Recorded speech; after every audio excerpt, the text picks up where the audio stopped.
The wind carried the scent of scorched earth and something older, like sorrow buried too deep to name. It whispered through brittle grass, curling around cracked boots and wooden planks bleached silver by the sun. That morning, the town of Larkspur Hollow moved slower than usual, even for a place forgotten by map. Men leaned against post rails with toothpicks in their mouths and dust in their throats, while women held baskets to their hips and skepticism in their eyes. Word had spread fast. There'd be an auction today, not of cattle or tools, but of people. They called it settlement clearance, as if that dressed it in decency. Folks who owed debts or shamed their kin were put on a platform and priced. No one said it aloud, but everyone knew what it meant. He arrived without fanfare, as he always did. Eli Stone, tall and worn as the pines he felled, passed through the crowd like a ghost who'd forgotten how to haunt. His hat shadowed most of his face, but those who glimpsed him caught the glint of eyes the color of winter riverbeds. He didn't greet a soul. He rarely did. He hadn't come for the auction. That much was certain. He didn't take interest in human affairs unless they directly crossed his path, and even then, he met them with a kind of melancholy indifference, like a man watching rain fall on land he couldn't save. But something tugged. They brought her out last. The woman stood still as silence, draped in a worn dress that once might have been lavender. Over her head, a burlap sack tied loose at the neck, like shame made tangible. Hands knotted together in front, she said nothing. Did nothing. A label was pinned to her collar, **** widow. No kin. Obedient. The auctioneer coughed into his fist and tried to rouse interest. Bit of trouble, but hard workin' when she's got direction. Ain't said a word since she came. Could be grief. Could be peace. Could be nothin' at all. $2 startin', anyone? A murmur rustled like dry leaves. A boy giggled. A woman in the back spat at the ground. No hands rose. The auctioneer shifted, looked once toward the sheriff, who offered no aid. The woman remained motionless, her form steady in the swelter. She didn't tremble. She didn't plead. Eli should have walked away. He'd done so 100 times before. Injustice was the spine of every town on the edge of the world. But something about her stillness felt heavier than the heat. Like she'd already buried herself standing. Like she was waiting to be chosen, not hoping. He heard himself speak before the thought formed. $2.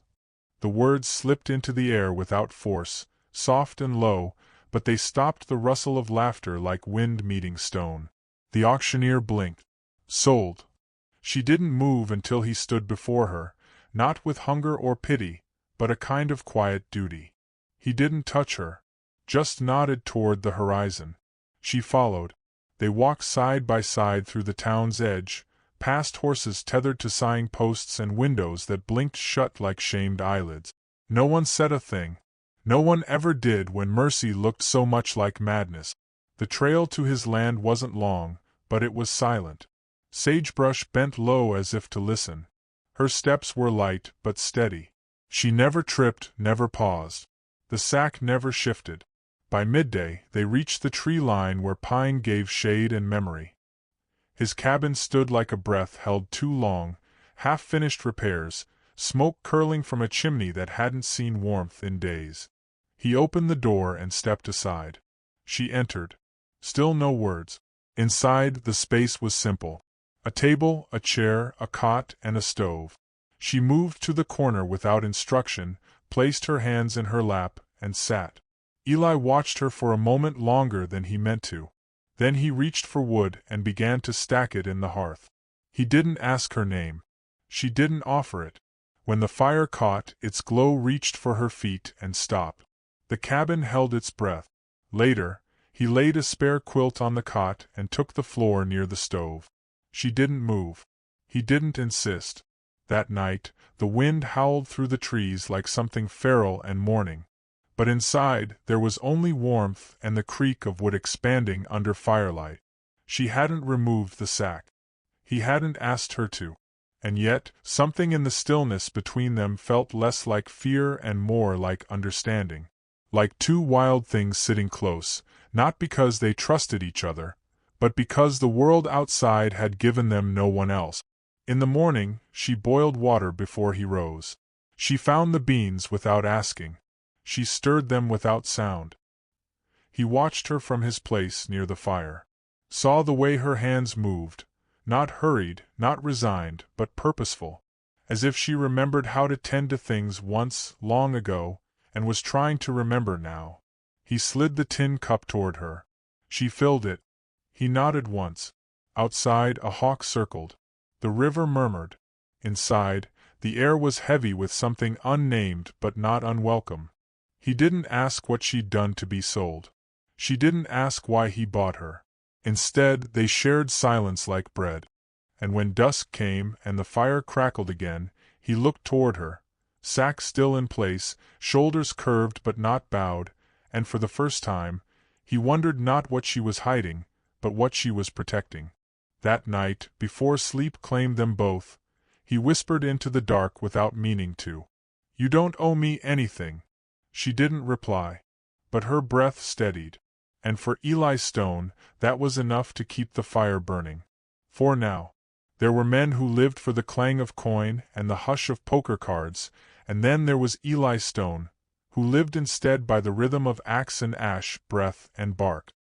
His cabin rested deep in the shade of the western pines, where the wind hummed low lullabies through branches thick with needles and secrets. He had built the place with his hands, the way a man builds a grave, slowly, quietly, with something sacred buried in the work. The woman he brought home never asked what the place was to him. She didn't ask anything. And Eli, true to his nature, offered no words that hadn't earned their weight. They existed in parallel at first, like two tracks laid side by side through wild country, separate but heading somewhere. Each morning, she rose before the sun, lit the stove, and boiled the creek water he hauled in metal pails. She folded the quilt he gave her with care that bordered on reverence. She never lifted the sack from her head. And Eli never reached for it. He watched her the way he watched trees before felling them, with quiet awe, with a craftsman's eye for where strength lived and where cracks ran hidden beneath the grain. Her movements were clean, efficient, but not hard. Her hands bore old scars, but her touch, even on iron pans and kettle handles, was gentle. She spoke once. The storm had rolled in unannounced that afternoon, sheets of rain smearing the windows, thunder cracking its spine across the mountain. Eli had come in soaked and silent, shoulders heavy with the weight of trees left half-cut in the forest. She handed him a cloth without a word. He took it, nodded, then paused. She turned away to return to the hearth, but then her voice, small and firm, broke the quiet like dawn against the treetops. "I don't bite." He almost smiled. Almost. But instead, he replied only with, "Didn't figure you did." They didn't speak again that day. But the words stayed, hung in the corners of the cabin like lanterns, just waiting for a spark. May came up the next morning. A short woman with gray hair tied back in a scarf the color of faded poppies. She'd known Eli since he was knee-high and full of silence even then. She rode up in her cart with a wicker basket and more opinions than the canyon had echoes. She didn't bat an eye at the sack-headed woman sitting by the fire. "Well," May muttered, pushing the basket into Eli's arms, "I'd ask if you've lost your damn mind, but I already know the answer." "She needed a place," Eli said. "You always were the sort to feed wounded birds." Eli glanced at the woman across the room, who kept her gaze fixed on the fire. "She's not a bird," he said softly. May sighed, half fond, half weary. "No. But you are." Later, May sat with the woman while Eli chopped wood behind the cabin. She didn't press. She only offered biscuits and talked about things that didn't matter. The creek rising early this year, how the frost came too soon, how even in sorrow the world kept blooming where it could. When she left, May kissed the woman's covered head and whispered, "Let him see you when you're ready. Not before." That night, Eli found a mug of chamomile tea set beside his bedroll. He didn't hear her place it there. He only found it, still steaming, still kind. He didn't drink it right away. He held it a while, fingers wrapped around the warmth as if the heat might leak into his bones. He dreamed that night of a fire too big for the hearth, swallowing the room in gold. But in the dream, the woman didn't wear a sack. She had no face in memory. Only light. Only hands. The next week moved like snow melt, slow, steady, soft. They shared more space. Not words, not stories, but small things. The exchange of tools, the passing of bread, the quiet of not needing to explain the silence between them. He began to learn her rhythms. She hummed when she swept, low and tuneless, like someone trying to remember a song from childhood. She always stirred clockwise, never counter. She avoided the window on the western wall, where shadows stretched long and memories liked to linger. One evening, he came in with a split finger from the forest. Nothing serious, just a blade nick, the kind he'd wrapped in pine sap 100 times before. She moved faster than he expected, took his hand gently, cleaned it with water, wrapped it in linen. The fabric smelled faintly of lavender and ash. He looked at her as she worked. Not the sack, not the head bowed like a woman praying or hiding, but the curve of her shoulders, the way her breath held steady even when his blood darkened the cloth. "Thank you," he said. She didn't reply. But she stayed kneeling there a moment longer than needed. Just breathing. Just present. After she stood, he reached for the fire poker, stirred the coals. "I used to think people were like trees," he murmured. "They grew straight or they didn't. You'd know what they were by the way they leaned." She sat beside the hearth, hands folded in her lap. "But trees lie," he continued, more to the flame than her. "You can't tell from the bark what's been buried underneath. Sometimes they're hollow. Sometimes they've twisted themselves around pain just to keep standing." Silence. Then, "And you?" Her voice again, soft as river moss. "I'm still standing." She nodded. And that was all. By the time the first frost kissed the roof, she had begun leaving the sack behind when she slept. He never looked, never turned to catch a glimpse. But in the morning, it was always back on before the fire was lit. He never spoke of it. Some things, he knew, were not cages, but armor. One morning, she stood at the doorway, hands resting on the frame. He was splitting logs. The sun carved golden ladders through the mist, and he saw her silhouette, still, watching. "I used to keep a garden," she said. Eli looked up, caught the outline of her body framed by pine and fog. "Tomatoes," she added. "Even when the drought came." "What happened?" he asked. She turned back into the cabin. "Someone poisoned the soil." And just like that, he understood. Not the whole story. Not the names. But the shape of it. The quiet destruction. The beauty ruined by hands that claimed to love. Later that day, he took a small bag of seeds from his drawer. He didn't know if they were still good. May had given them to him years ago. He placed them on the table, said nothing, and went to split more wood. When he returned, the seeds were gone. In their place, a hand-carved wooden spoon sat beside his bowl. They were speaking now, not with words, but with care. That evening, as dusk pooled purple over the forest, she sat by the fire and said, "Why did you buy me?" He didn't look at her when he answered. "Didn't feel right leaving you there." She didn't reply. But her hand rested on the floor, palm open, close enough to be seen. He didn't take it. But he didn't pull away either. The fire crackled. The trees outside bent low, heavy with the hush of approaching winter. And in the cabin, something warm and wordless bloomed between them, soft as breath, strong as pine. They were still strangers. But they were not alone. Not anymore. The snow came early that year. Not in a flurry or fanfare, but in a hush, the kind that blanketed the world in a stillness so complete it made breath feel like sacrilege. Eli stepped out one morning to find his boots swallowed in white. The trees, once restless in wind, stood like sentinels in mourning. Even the birds held back their songs. Inside the cabin, the fire burned longer these days. The woman tended it without prompting, without pause. Her sack remained, though it had softened around the edges, like cloth grown weary of its duty. She moved through the space like she'd always belonged there, though no one had yet named her place aloud.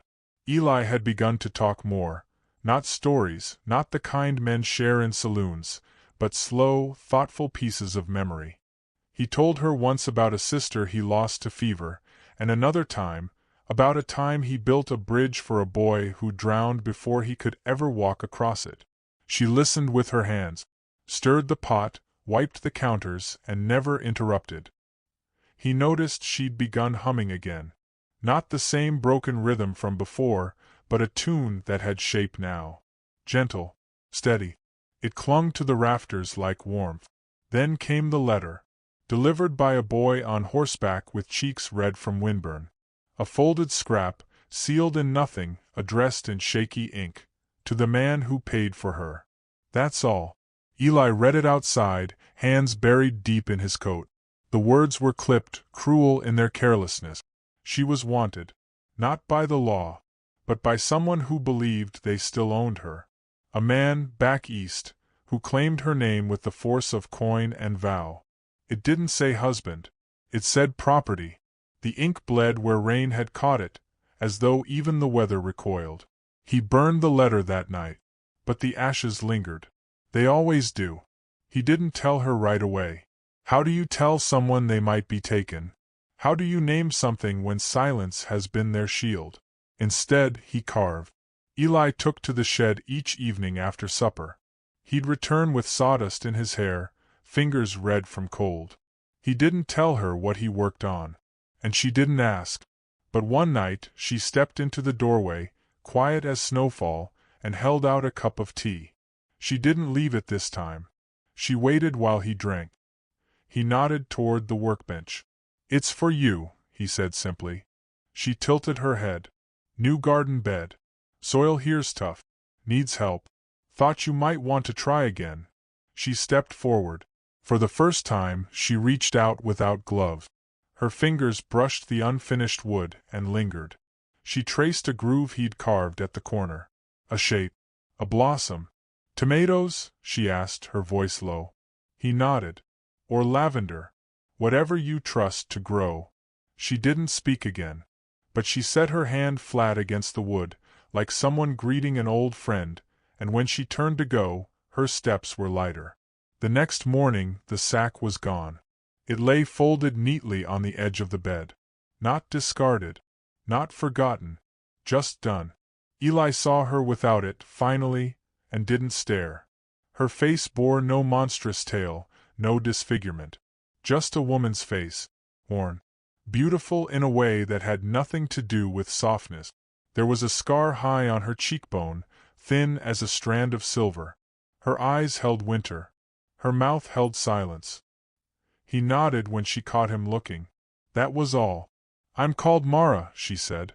The words were not a confession, not an offering, just truth laid bare. Eli repeated it once, as if to carve it into the room. "Mara." The fire crackled behind them. "I didn't want to forget it," she said.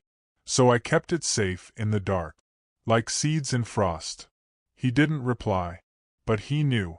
Knew what it meant to hold something fragile until the world could bear it. Over the next weeks, their world changed in quiet ways. They built the garden bed together, even as snow still laced the ground. Mara showed him how to layer dead leaves beneath the soil to feed it. How to speak to seeds without needing to believe they'd listen. She sang once, while planting onions in the cold dirt. Just a verse. But Eli froze where he stood, the sound more startling than gunfire. It wasn't the tune, it was the freedom in it. "You were someone before all this," he said that night. She didn't answer right away. Then, "We all were." He waited. Let silence settle. "I loved someone once," she continued. "He made promises in spring and broke them by autumn. When I tried to leave, he said I was his, like cattle, like rope. He told the town I was mad, dangerous. They believed him." Eli felt his jaw tighten, but he said nothing. "They put me up for sale to settle his debts," she whispered. He watched. Her voice didn't shake. That, more than anything, told him how deep the wound ran. "I would have died," she said, "if no one bought me." Eli looked into the fire. "You weren't bought," he said. "You were spared." She smiled then, faint, flickering. "Same thing, sometimes." "No," he said. "Not here." The wind wailed outside, but the cabin stayed warm. The days passed. The earth thawed. Roots stirred. Then one morning, Mara woke him with her hand on his shoulder. Her eyes wide. Not fear, not quite, but something urgent. "There's a man at the edge of the trail," she said. "On horseback." Eli rose, slow and steady. Outside, a figure sat beneath the tall pine. Clean boot. Clean coat. The kind of man who thought dirt was beneath him. "I came for what's mine," he called. Eli stood silent. "She's not yours," he replied. "She was. By law. She ain't anymore." The man shifted in his saddle. "You're harboring her. That's theft." Eli stepped forward. "No," he said. "That's mercy." The man reached for his holster, just slow enough to feel brave. Eli didn't move. "There's no law here but winter. And she survived it." A long pause. Then the man, perhaps realizing that courage was a poor match for pine and steel, turned his horse, spat once at the snow, and rode on. Eli waited until the hoofbeats vanished into silence, then turned back toward the cabin. Mara was still there, still waiting. She didn't speak. She didn't need to. That night, Eli sat beside her by the fire.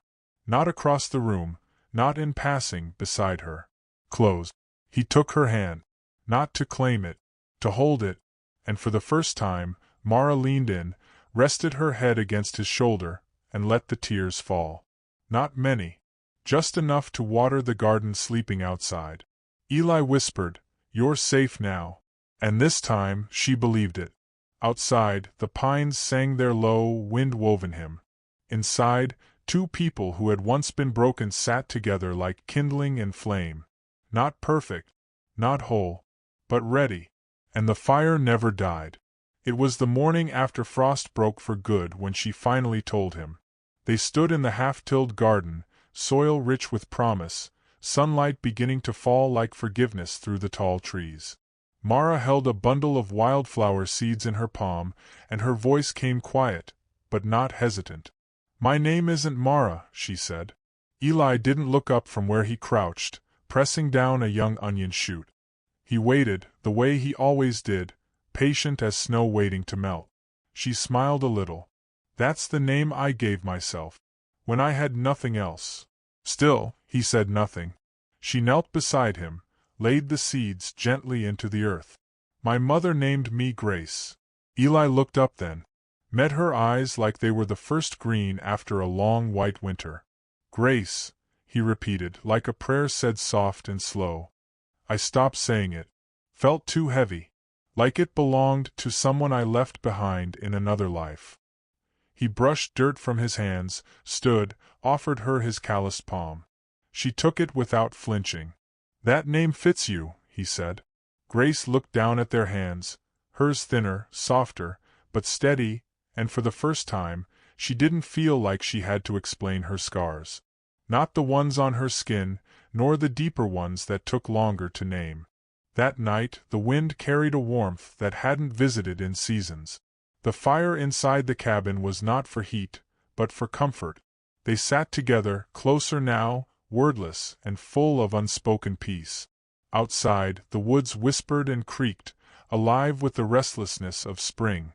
But peace is never left untested for long. The man came back. Not the same day. Not even the same week. But he returned, this time not alone. With two others, hired hands by the look of them. Their boots bit deep into the soil, and their rifles gleamed with the ugly sheen of men who believed they could take what they hadn't earned. Eli stood outside the cabin before they could dismount. "You rode far enough," he said. Grace stepped into the doorway behind him, chin high. The sack was long gone now, and the light caught the line of her scar like it was a crown instead of a wound. "She's coming back with me," the man sneered. "One way or another." Eli's voice didn't rise. No, she isn't. One of the hired men shifted, reached toward his belt. Eli raised a hand, calm but firm. I don't want blood on this ground. But I'll spill it before I let you take her. Grace stepped forward, past Eli. Her eyes locked onto the man who had once bought a preacher to bless their wedding and a blacksmith to forge the chain she wore after. You don't own me, she said. Not by law. Not by God. Not by any measure. The man scoffed. You're nothing without me. I was nothing with you, she answered. He dismounted, rough, angry, but even in that motion there was hesitation, because she didn't flinch. Because Eli didn't move. Because something about the air around them had changed. And then a sound rose from the woods. Low. Human. Dozens of steps on fallen needles. A quiet murmur that grew louder. May appeared first, lantern in hand. Behind her came others. Townsfolk, woodsmen, homesteaders. People Eli had helped over years, men and women who had no cause to fight but came anyway. Some held tools. Some held nothing but their presence. You'll ride out now, May said to the man, voice flat. You're not welcome here. One of the hired men nudged the other. Ain't what we signed up for, he muttered. The man looked at Grace, at Eli, then at the line of silent watchers. He spat again, just like last time, but this time it hit his own boot.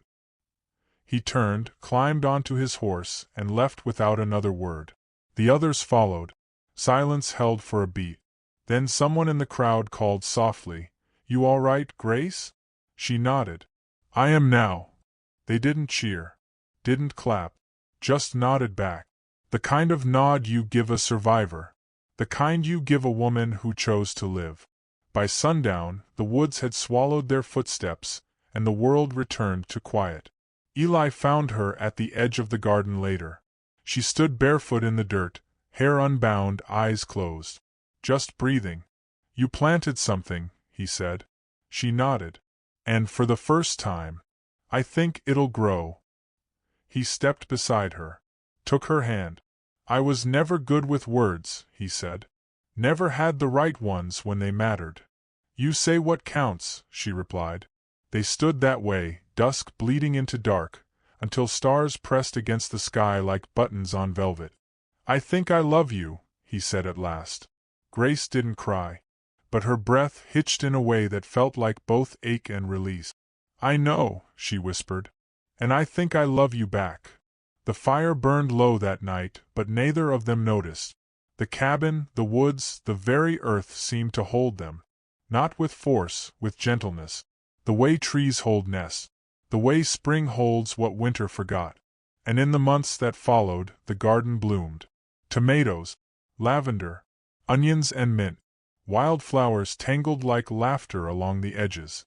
Grace laughed more now. So did Eli. And though no papers were signed, no preacher called, the town came one morning with flowers and baskets and music. Not for ceremony. Just to witness something true. May pulled Grace aside, handed her a necklace with a small wooden charm. It's carved from the pine by your cabin, May said. We don't name folks here unless they want naming. But if you'll have it, we'd be proud to call you Grace Stone. Grace didn't speak.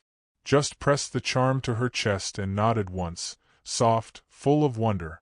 And when the music began, slow and sweet, Eli offered his hand.